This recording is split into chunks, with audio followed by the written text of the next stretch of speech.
Salve saudara-saudariku yang terkasih, ada pertanyaan dari saudari kita, Ibu Sri Harmijati. Pertanyaannya begini, Romo, tanya, adikku Katolik, sejak nikah Muslim, adikku kembali ke gereja Katolik, dihukum tidak bisa terima komuni suci. Apakah adikku penjahat, Romo? Saudara-saudariku yang terkasih, bagaimana jawaban Anda kalau kepada Anda ditanyakan pertanyaan seperti ini? Tentu saja sebagai orang Katolik harus kita tahu pengetahuan umum atau ajaran yang umum harusnya sudah kita ketahui mengenai ajaran kita.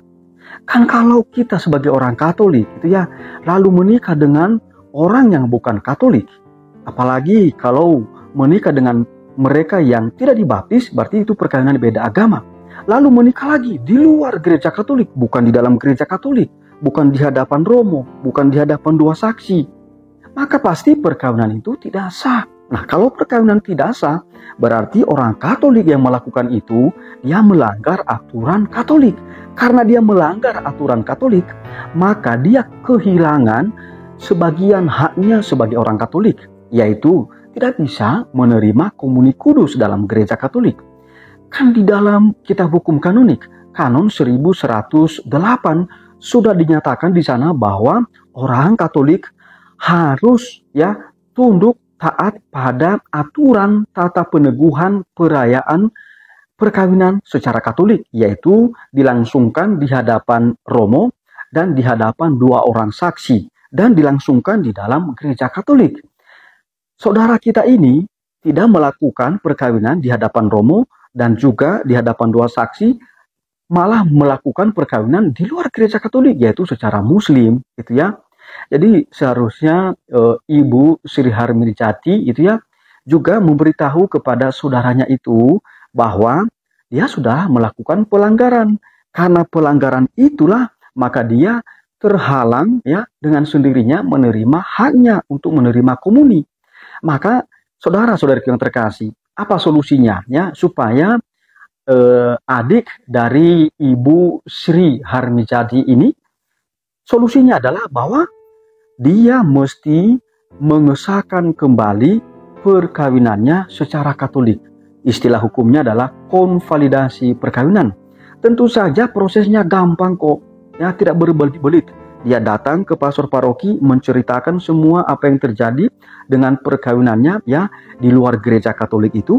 Lalu kalau seandainya pasangannya itu yang Muslim, tetap Muslim, maka dia meminta dispensasi atas perkawinan beda agama kepada Bapak Uskup atau Romo Vikaris Jenderal atau kepada Romo Vikaris Episkopal Teritorial. Tentu saja ini melalui Romo Paroki. Praktisnya yang meminta ini nanti Romo Paroki kepada Ordinaris Wilayah, Bapak Uskup atau Romo Vikaris Jenderal atau kepada Romo Vikaris Episkopal Teritorial. Jadi tak usah repot-repot, hanya saja ada persyaratan yang harus diikuti dan dilaksanakan oleh pihak Katolik atau adik dari Ibu Sri ini, yaitu sesuai dengan kanon 1125. Ada 3 di sana, bahwa pihak Katolik harus berjanji dia tidak akan meninggalkan iman Katolik, berarti dia harus aktif sebagai orang Katolik, lalu memenuhi kewajiban dan hak-haknya di dalam gereja Katolik. Dia harus tampak dalam gereja Katolik, yaitu dia harus aktif dalam gereja Katolik. Lalu yang kedua, semua anak yang anak yang lahir harus dibaptis dalam gereja Katolik. Itu. Lalu yang ketiga, semua anak yang lahir harus dididik secara Katolik atau dalam gereja Katolik. Jadi bukan di dalam agama lain. Jadi itu janji yang harus dipenuhi. Kalau dia bisa memenuhi itu, maka dispensasi atas perkawinan beda agama diberikan kepadanya oleh Bapak Uskup atau Romo Vikaris Jenderal atau Romo Vikaris Episkopal Teritorial. Jadi itu solusinya. Nah, saudara-saudariku yang terkasih, kalau ada di antara kita juga yang memiliki pengalaman yang sama atau perkawinan yang sama dengan saudara kita ini, maka mesti mengesahkan perkawinan secara Katolik. Sehingga dengan demikian Anda tidak kehilangan hak Anda untuk menerima komuni kudus dalam gereja Katolik. Tetapi kalau sudah terjadi perkawinan semacam ini, maka mestinya nanti sebelum melakukan konvalidasi perkawinan, sangat dianjurkan bahwa yang bersangkutan melakukan pengakuan dosa di dalam sakramen tobat kepada ya romo paroki, karena ada banyak kesalahan, ada banyak dosa yang sudah dilakukan. Lalu ada hal-hal lain yang perlu kita perhatikan sebagai orang Katolik. Saudara-saudara yang terkasih, coba kita pikirkan dan Anda pikirkan, kalau menikah secara Islam, kira-kira bagaimana ritualnya? Apakah kita sungguh mengerti ini sebagai orang Katolik? Kan di dalam ijab kabul gitu ya, maka pengantin itu mengucapkan syahadat, termasuk mereka yang bukan Islam mengucapkan syahadat. Syahadat itu apa sih? Dia menyatakan secara publik bahwa dia ya masuk Islam.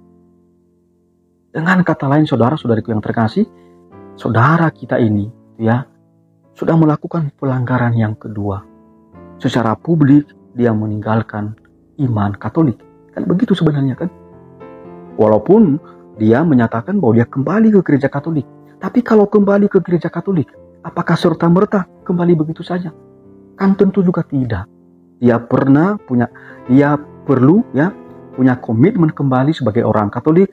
Lalu dia juga perlu mengucapkan syahadat atau credo di dalam gereja Katolik. Dan dia ya mengaku dosa kepada Romo atas kesalahan yang sudah dia lakukan itu.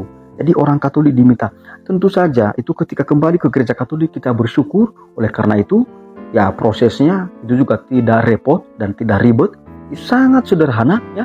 Beritahu saja pastor paroki, lalu minta nanti pengakuan dosa ya kepada Romo ya, siapapun Romo ya, minta pengakuan dosa dan berkomitmen ya setia menjadi orang Katolik. Jadi itu jawaban saya terhadap pertanyaan dari saudari kita Sri Harmijat ini. Tuhan memberkati kita semua. Amin.